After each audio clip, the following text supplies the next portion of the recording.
So now that we know sort of the idea of what a parametrized surface is, I should say that it's not always as cut and dried and formulaic to go from one description of a surface into a parametric description. We saw an example of how we can go from a description of a surface, which is the graph of a function of two variables, directly into a parameterization.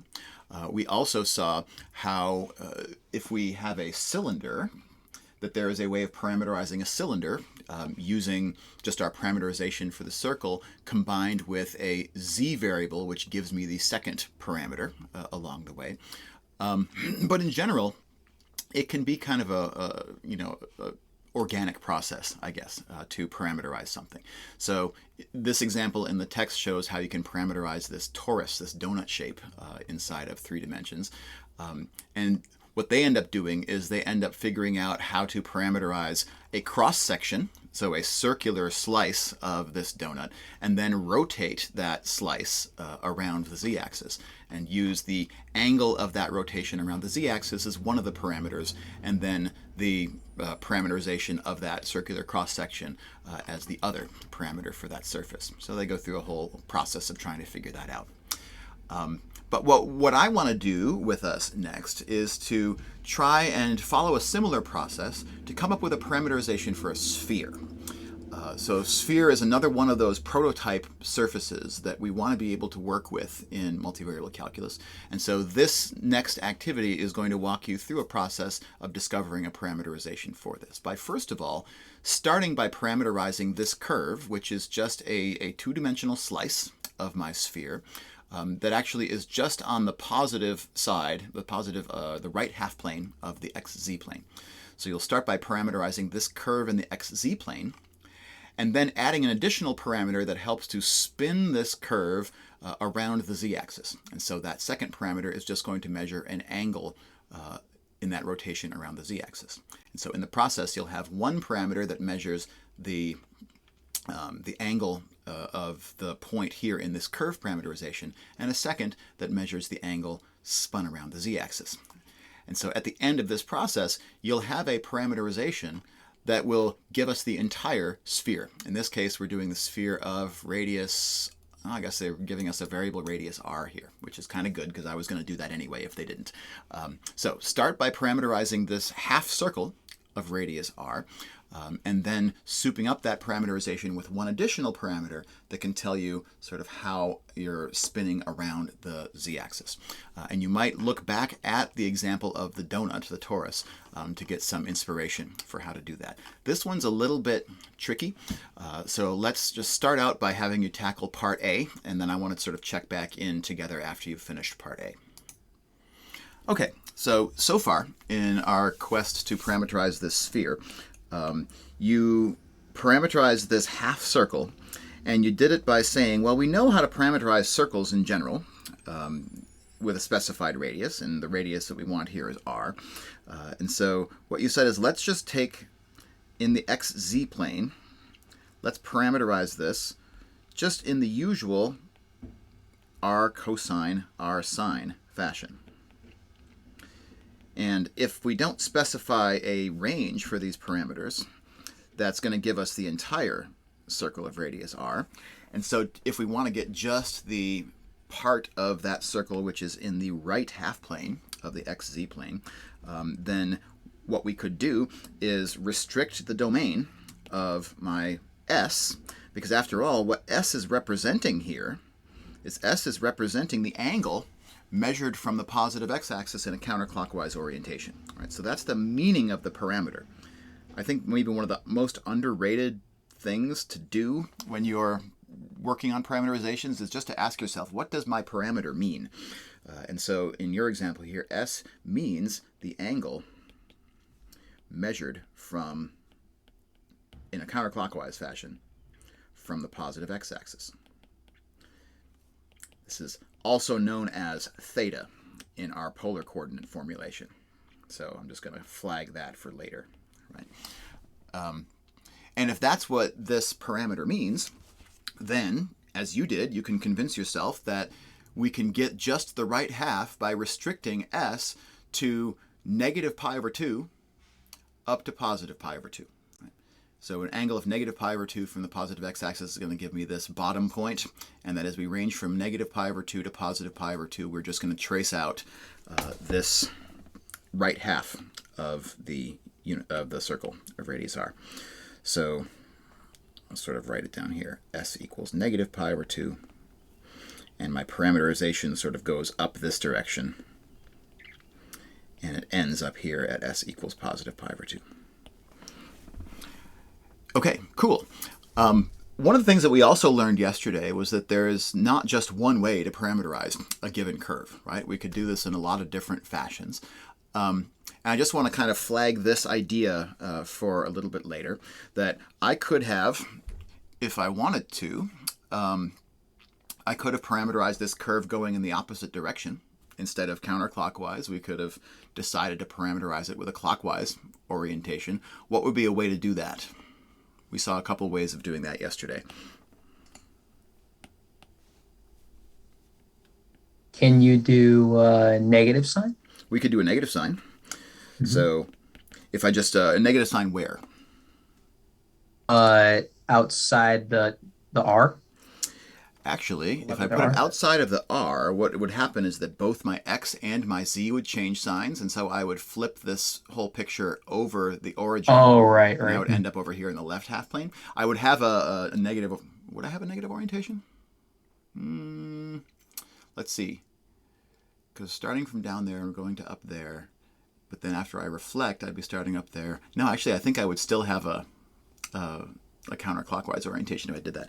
Where I want the minus sign, if I want to make a curve run backwards, what I want to do is reverse the sense of my parameter, right? I want to reverse my t or my s or whatever. If I want to just parameterize this curve backwards, I want this to be -1 instead of +1. I want this to be -2 instead of +2. I want this to be +1 instead of -1. So we could have done cosine of minus s, sine of minus s, right? And knowing what we know about trigonometric functions, evenness and oddness, right? Cosine is an even function, so cosine of minus s is the same as cosine of s, whereas sine of minus t, since sine is an odd function, is minus sine of t. So we could have done that, and I would have gotten a clockwise parameterization. That my limits on s would still be the same, though, right? If I replace s by minus s, I would still go from minus pi over 2 to pi over 2 in this new parameterization. There's also one other way that we saw to make a circle parameterization run clockwise instead of counterclockwise last time. Do you remember what were the other examples we saw where the circle ran clockwise instead of counterclockwise? Could we flip cosine and sine? Yeah, we could flip cosine and sine. And so we could have made this choice. R sine s, R cosine s. And if I do it this way, then I might need to revisit my limits on this variable, my range of s. Because now if s is, let's say, pi over 2, sine of pi over 2 would give me, sine of pi over 2, that'd be 0, and cosine of pi over 2, no, other way around. Sine of pi over 2 would give me 1, and cosine would give me 0. And when s is minus pi over 2, this would take me around to minus 1, 0. So if I don't change my limits, instead of getting the right half of the unit circle, I would get the top half of the unit circle in this process. So I would probably need to change my limits. If I just wanted the right half, I would actually want s to start at 0 and go to pi. So when s is equal to 0, we would be at the point 0, 1. So s equals 0 would be up here at the top. And then when s equals pi, we would be down here at the bottom. So this is another way of doing this parameterization. Because a parameter means something different, I'm going to change the name of my parameter up here. Maybe I'll call it t instead.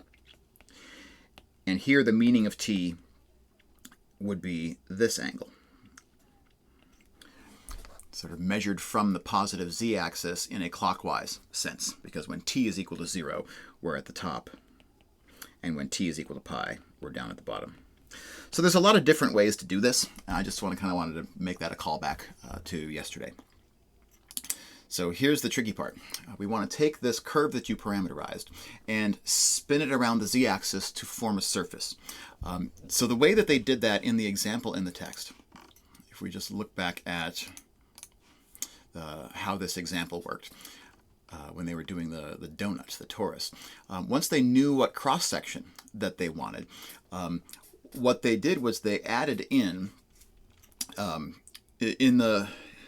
so when they were spinning this thing spinning it around the z-axis, what they ended up doing was using the x-coordinate as the radius of that revolution. Right? So when you look at the x and y coordinates in this surface parameterization, it looks like x cosine t, x sine t, and then there's z here on the end, right?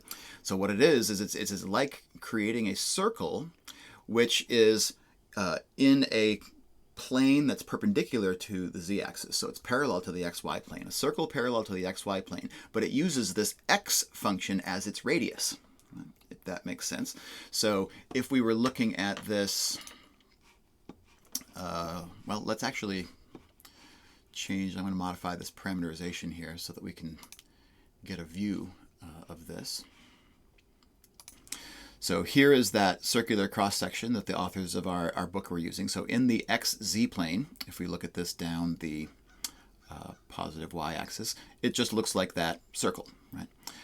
And then in order to spin this thing around the z-axis, what they did was they used the x function here as the radius of the rotation. And that makes sense because if the z-axis here is my axis of rotation, then I would be spinning this thing along a circle whose radius is determined by how far away from the z-axis in the xz plane we are. In other words, it's determined by x. So we're treating x like it's the radius. And so what we'll get then is a surface where x of s is the radius of a circle, which now we bring in the circle parameterization using cosine t and then sine t. Sine t. And then my z variable is the same as it was before. So I'm not changing my z parameterization. So my z parameterization ends up depending only on s, and my x and y parameterizations depend on both s and t. So then we'll take s again running from 0 to 2 pi, and we'll take t running from also from 0 to 2 pi. And sure enough, when we do that parameterization, we get this torus, this donut shape. So now your task is to do that process, but not with this circular cross-section, but with that half circle that we started with here. So take your x and z and use this technique to spin that about the z-axis and get a parameterization for our sphere. So when you use this strategy of revolving this curve around the z-axis, what we're doing is introducing a new parameter for which this curve in the xz plane is the t equals 0 trace on that parameter. But then as my t varies, it takes me in a complete revolution, 0 to 2 pi, around the z-axis, so in the xy directions. And as it does that, it traces out all of the other half circles that comprise the surface of this sphere of radius r. So if we were to just graph this parameterization, we would see that it covers the entirety of a sphere of radius r. And so just like with our cylinder, if we let r additionally be another parameter, the spheres of radius r centered at the origin are also going to cover, as we vary r from 0 out to infinity, they're going to cover the entirety of xyz space. And so because of that, we can also, when we treat that r like a parameter, come up with a new coordinate system for xyz space, where my three coordinates are one length and two angles. Right? So r here is my length. It's my radius of my sphere. It's the distance of my point to the origin. And s and t are two different angles, one of which, your t, is measuring the angle around the z-axis, so the angle in the xy plane. It's actually the same as our original theta from polar coordinates. And the other angle, that's your s, is measuring kind of our elevation or declination above or below the z-axis. So the way that you measured s was you measured it like this, right? Where s equals 0 was on the x-axis, and so the bottom, the south pole, was x equals negative pi over 2, and the north pole was s equals positive pi over 2. And so if we made all three of those things into parameters, we would get a new coordinate system, RST coordinates, that we might call a spherical coordinate system. Traditional spherical coordinates actually come in two different flavors. This flavor, the flavor that you invented here, is closer to the spherical coordinate system that physicists and engineers tend to use. We all, mathematicians and scientists, all agree that that t, the theta variable, should mean the same thing as it did in cylindrical coordinates, but how we measure that, what's called an azimuthal angle, is different. That angle either above or below the xy plane is how you do it. But my other alternative formulation, this one up here, I wanted to put that in the mix because this is the traditional mathematician's way of measuring that second angle. Is in this direction.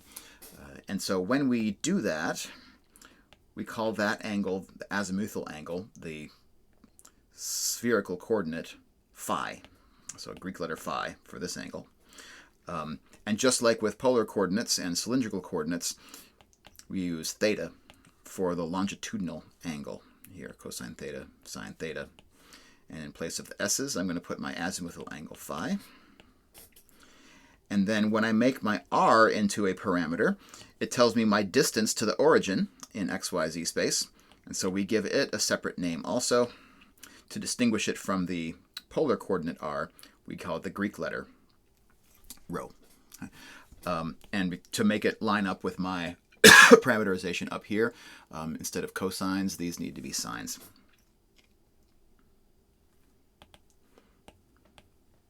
Sine, sine. And so this is traditional spherical coordinates, as a mathematician renders them. And so just to kind of belabor this point just a little bit more before we take our break, that what we're doing in spherical coordinates is we're using one length and two angles to give us a parameterization of all of xyz space. The one length that we use is the distance of our point from the origin, which we can find just by measuring the magnitude of the vector xyz. And so that distance squared is just x squared plus y squared plus z squared. So there's my distance from my point to the origin. Right here, we call that distance rho. The longitudinal angle theta measures our, just like in polar and cylindrical coordinates, it measures the counterclockwise angle from the positive x-axis. And then my second angle, this is my azimuthal angle phi, it measures the declination from the positive z-axis. And so our phi in traditional spherical coordinates starts at phi equals 0 at the north pole and goes down to phi equals pi down at the south pole. And so you can see right here, your parameterized sphere formula is sort of popping out at us as and getting new life as spherical coordinates when we let that radius be our third parameter.